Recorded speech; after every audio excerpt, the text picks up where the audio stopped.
These are Leishmania, closely related single-celled parasite species which, despite their innocent and naive looks, are responsible for the very serious disease leishmaniosis or leishmaniasis, depending on where they learned medical Latin. They can infect all sorts of mammalian species, including humans, and can attack various organs in the body. The leishmaniosis of dogs has the greatest veterinary significance. So how can one get infected?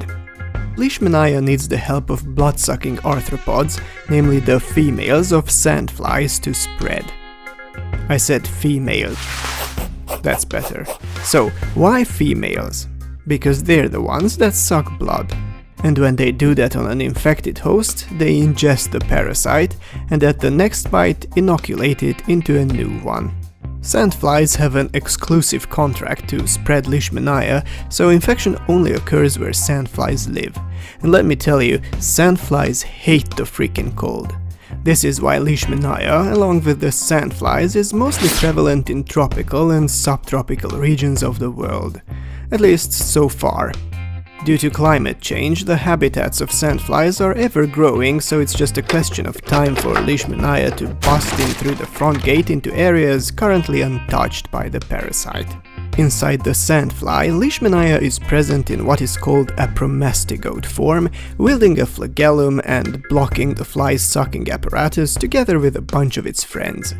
During the bite, the insect sort of sneezes out the parasites right into the brand new host. Inside the host, immune cells of the body attack and devour the promastigotes, and while they are celebrating a job well done, Leishmania, instead of dying, shed their flagella and morph into fat mastigotes right inside the immune cells. What's this? There are two of them now? Yup, they divide. It's just one of Mother Nature's ironic tricks that the parasites replicate inside the very cells that were supposed to kill them. However, cells tend to get crowded after some time, so mastigotes escape by ripping them open, after which other immune cells pick them up. Bunch of imbeciles. This is how Leishmania spreads in the tissues, or even in the whole body if it enters the bloodstream. Sandflies will of course easily siphon up some of the mastigotes from the blood and will transform them into infective promastigotes in 6 to 9 days, and we're back to where we started. But let's see what symptoms and damage Leishmania is responsible for in the host. Well, this greatly depends on which of the Leishmania species one gets infected with and on the type and strength of the immune response mounted. First of all, the infection is oftentimes asymptomatic. Leishmania can be active for years in the body without any signs, but who or whatever host is asymptomatic is not guaranteed to remain that way. The mildest symptomatic form of the disease is cutaneous leishmaniosis, which produces deep, oozing and crusty sores on the skin, lasting for months, during which time they can grow or multiply along the paths of the lymphatic vessels. When they eventually heal, they leave unsightful, jagged scars behind that you could grate cheese on. Somewhat worse is the mucocutaneous form of the disease, which is characterized by the horrible destruction of nasal and oral tissues. I thought presenting it on a clown would make it less scary. Well, anyway, this form could possibly lead to death, but at the very least its healing is followed by a significant decrease in quality of life. The most severe form of the infection is visceral leishmaniosis, which attacks and kind of liquefies the spleen, the liver and the bone marrow, and is quite often fatal. In dogs, we usually see a combination of the cutaneous and visceral forms, which is caused by the same Leishmania agent as the human visceral disease. Cutaneous form on its own is quite rare in dogs, but asymptomatic carrying is very frequent, which makes dogs the main reservoirs of human visceral leishmaniosis in affected geographical areas. Diagnosing the disease is not that straightforward. The symptoms detailed above are suggestive enough but can also indicate other illnesses, so our goal is to detect the presence of the parasite directly or indirectly.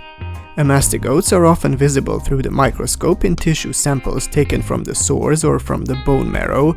However, it is easy to glance over them if they are only present in small numbers.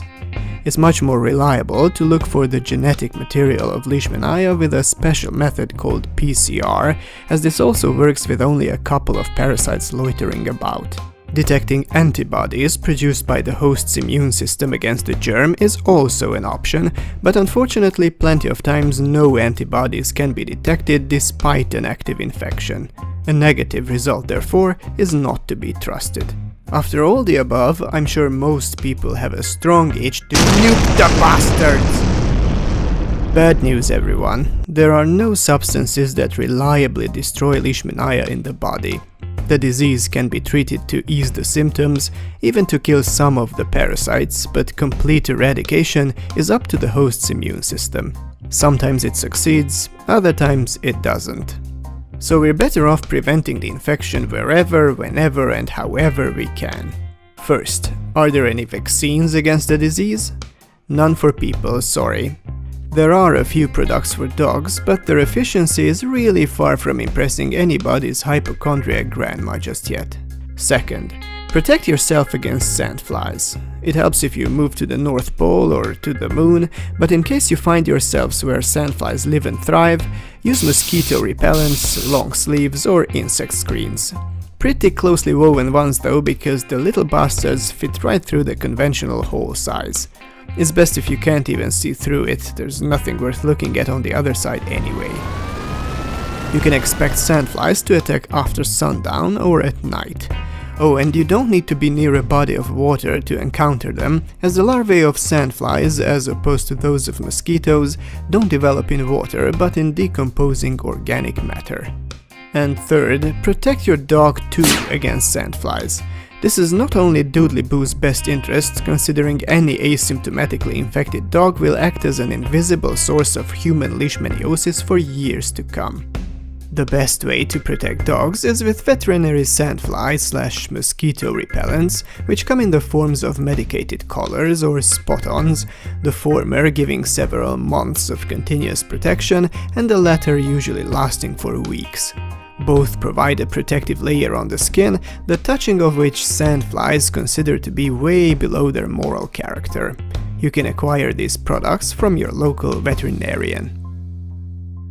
No cartoon characters were harmed during the making of this video. Yeah. The technical information in this video was fact-checked by smart people Nandor Balog and Balázs Táncos. I thank them very much. The production of this video was supported by Bayer.